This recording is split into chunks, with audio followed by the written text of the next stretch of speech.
Welcome to our YouTube series, The Vibe. We are a group of teens researching and discussing the importance and the impact mental health can have on people, particularly teens. We will be discussing mental health from the angle of its impact on queer youth. Today's guest speaker is Erica, and our highlighted researcher is also Erica, and our highlighted filmer is Rebecca. I am Donovan, and my fellow co-host is Skylar and Alex. And we are all very excited to speak on this issue and sincerely hope you take something away from our latest episode, Mental Health and its Impact on Queer Youth. Prompting LGBTQ plus members to explain their experience as a teen. So we asked these questions that would allow them to think more about their life as a teenager, and also, asked if their school made them feel safe with their identity and things like that. To start things off, we really wanted to highlight one of the key things one of our researchers was researching, and that is that LGBTQ youth have a higher risk of depression, suicide, and substance abuse, and anxiety due to higher risk of trauma done by peers and family. Erica, what are some of your thoughts on this very shocking stat, in my opinion? My thoughts on it is that with this stat, peers and family and LGBTQ plus teenagers is very influential, especially growing up around heteronormativity, growing up and saying you have to be this, you have to be that, and it pushes them into boxes that they cannot escape from. Yeah. And that affects their mental health very negatively. Yeah, I agree. I totally understand that as well. And I think that it's family and also your friends and just society in general, just with that heteronormativity, it's that's just what people see, and that's not really, what we want to be presenting if our society is inclusive. And, it's not true that everyone is heterosexual and that is going to be the norm, because there are all different types of sexuality and all different types of expression of that. My personal opinion is we live in America. It's a free country, and I'm very proud that I live to live in America. And with that comes this fact that everyone's entitled to their own opinions and their own beliefs. But once you take that a step farther and oppress someone else, that's when you've gone too far.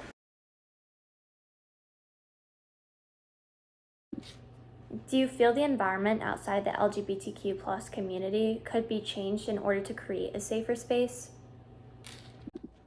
Maybe straight people can stop fetishizing us? I don't know. Just a thought. Get rid of homophobes. You keep it internal, there's no problem. It's when it becomes external, and you're oppressing it. That's when there's a problem.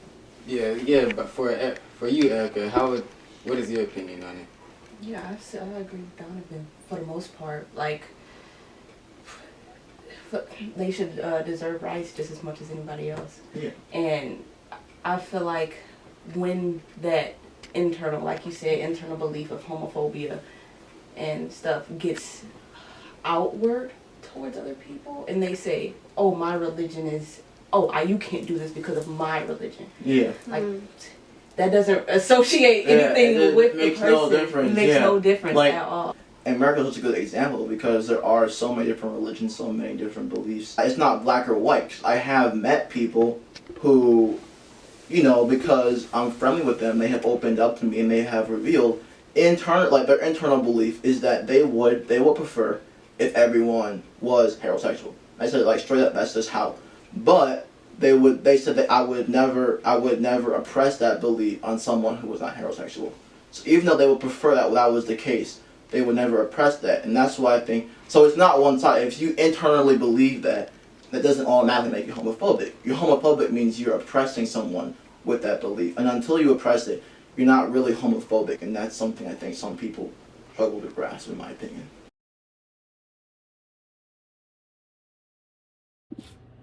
Do you feel as if safe spaces are there for you and able to be used? I think most safe spaces are made so cishet people can say, "Oh yeah, we are totally accepting," and not actually for queer people. And some can be used, but most can't. That's interesting, because I hear what you're saying, but for me, homophobia isn't when you're trying to impress that heteronormativity on others. I think it's what you inherently believe. I don't know, when I deem someone as homophobic or I think of a homophobic action, I think what you're describing is right in the sense that yes, homophobic actions are when someone else is trying to impress their beliefs on others in a discriminatory manner. However, I do think people can be inherently homophobic inside of their brains. And I think that still is called homophobia. And I think that ties into like the discrimination that, you know, these minority groups have faced, especially the LGBTQ plus community, over the history of America and how it's always been stigmatized as well. Like, just thinking back in history, we haven't really been open to sexuality as much as other things, and this isn't even with sexuality. It's like so much more than sexuality as well. Like, you were talking about religion, and everyone has their own beliefs, and I think it's just, you know, we're entering this new era as we see it of being more open and inclusive. And going back to your question, Alex, I believe that everyone should have the same rights, and I think that, you know, something important to remember is equity and equality as well, but with equity, like realizing that certain groups require more support than others. And with the LGBTQ plus community, I think that that's a perfect example of it, and that in some scenarios there needs to be more legislation or there needs to be more help towards these groups that, you know, the heterosexual groups aren't getting. So for me, that's where I'm coming from. So I get what you're saying, Donovan, but I think it's almost a discomfort that people feel when they're homophobic and they're thinking inside their brains. They're like, oh, I want a, you know, heterosexual planet filled with all people that love opposite sex. However, what does that stem from truly? And I would like to ask those people that. I haven't really encountered any. I'm sure I have. And interesting, because I think that you were saying, like, you've encountered people that think that in their brain and then tell you, and you've encountered some people that think it in their brain and then don't tell you. Yeah. Is intersectionality. And in our video, we talk about intersectionality, and we define this as one person having two or more minority groups adding on to being queer. So for an example, being a queer woman. You know, being black, you're like, okay, it's like, and that's all good and great, but I'm still being oppressed. How about we just have equal rights for everybody? I see people and they're like, something happens in the black community, they're like, oh, that's terrible, and they're not as invested. Something happens in the LGBTQ community. And I think as intersectionality becomes a wider topic, I think we're seeing less of that, but I still see too much either or, and not, you know, it can't be both.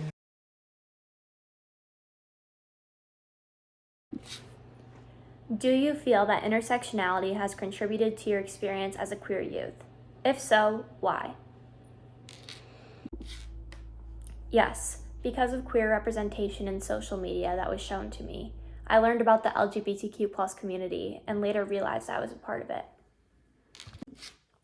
Oh, definitely. Since I'm biologically a woman, people highly sexualize me being a lesbian, and it's super weird. Like, within sexuality as me, as a black gay woman, it's you know what I mean? Like, I forgot the word. I was learning about it the other day, I forgot, like, where you have two minorities, but I have three. Mm-hmm. So it's like a really weird struggle. Like, do I fight for one more than the other? But both of them put me down as much as the other, but one is more visible, me being black, but I don't know if maybe being gay is more visible too, but I don't know. It's a very big struggle with intersectionality, but with other people who aren't those, who don't have those roads, it's kind of hard for them to see, oh yeah, I'm going to just pick the one I identify with. Like, as a black man, I'm just going to fight with,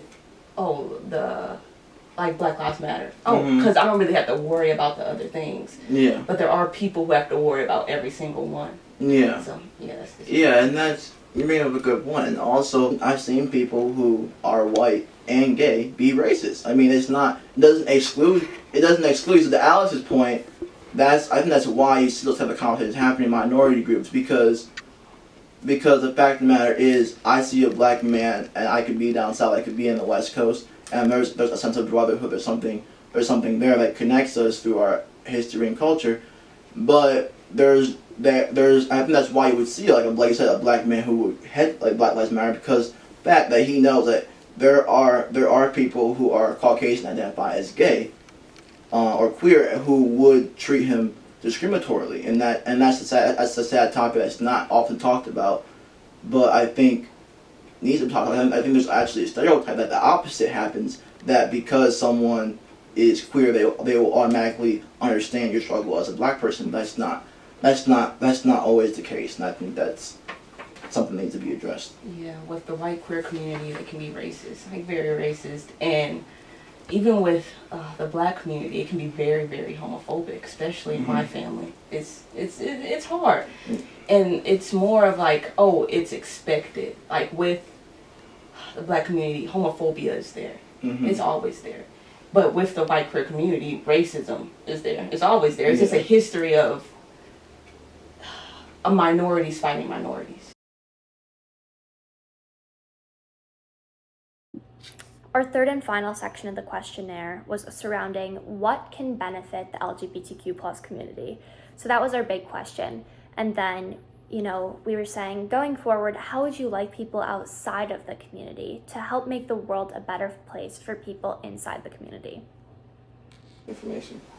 Yeah, I think it's interesting, kind of touching on what Erica was saying, and you speaking to your experience of being, like involving with your family and coming out to your family and just, living with that and, facing the challenges. It says, like with the research you've been doing, that conflict with family about sexual orientation and gender diversity is a key risk factor associated with poor mental health. So I'm wondering, for you, how have you navigated that, and have you found any support groups, or if not, how have you found support, like with your friends or?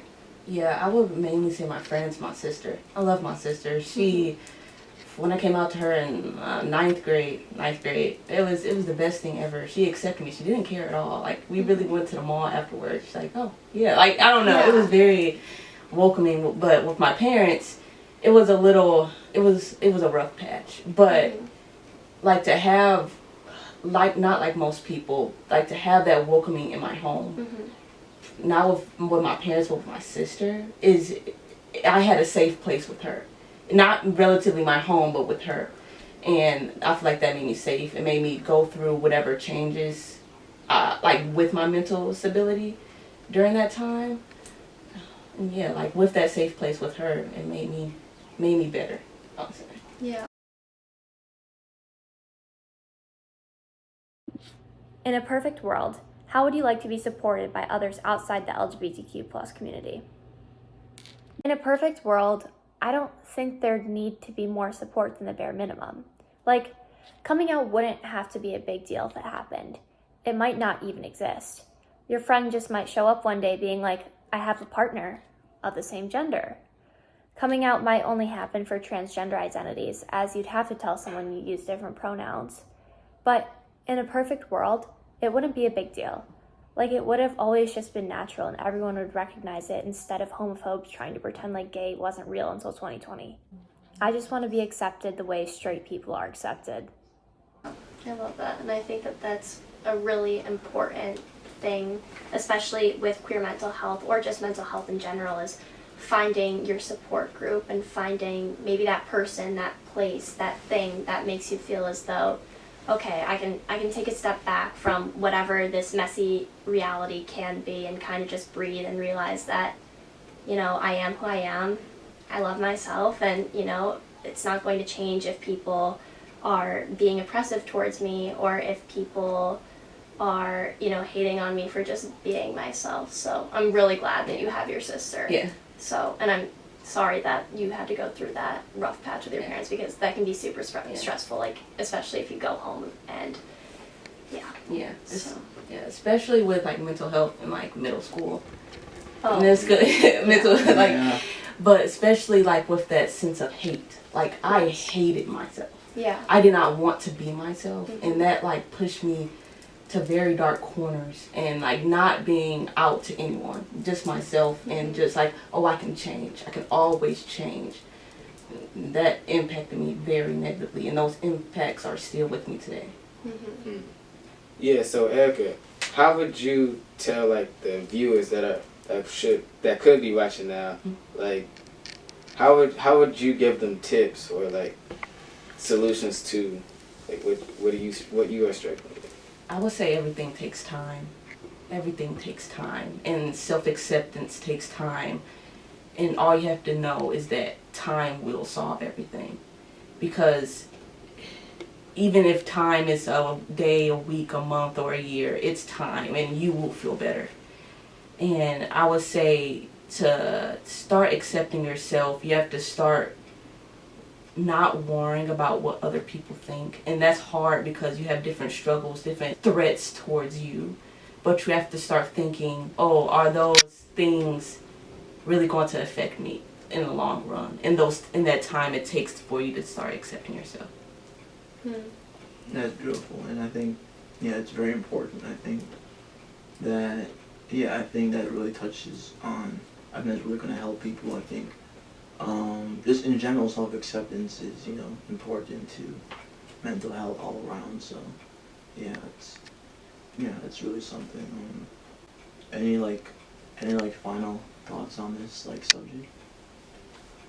I just wanted to say thank you. Thank you for sharing your experience, and thank you guys for sharing your views and your thoughts. I think that, us talking about this and talking about time and talking about, the healing process and just discovering yourself is really interesting. So I hope the viewers also think that, time, I know it seems very daunting. You're looking at it, you're like, I cannot do this in the moment. Yeah. And then you keep pushing. So keep pushing. You guys got this. You guys got this. I believe in you. This was our latest episode, The Vibe, on queer and mental health for youth. And thank you for watching our latest episode, and we'll see you next time.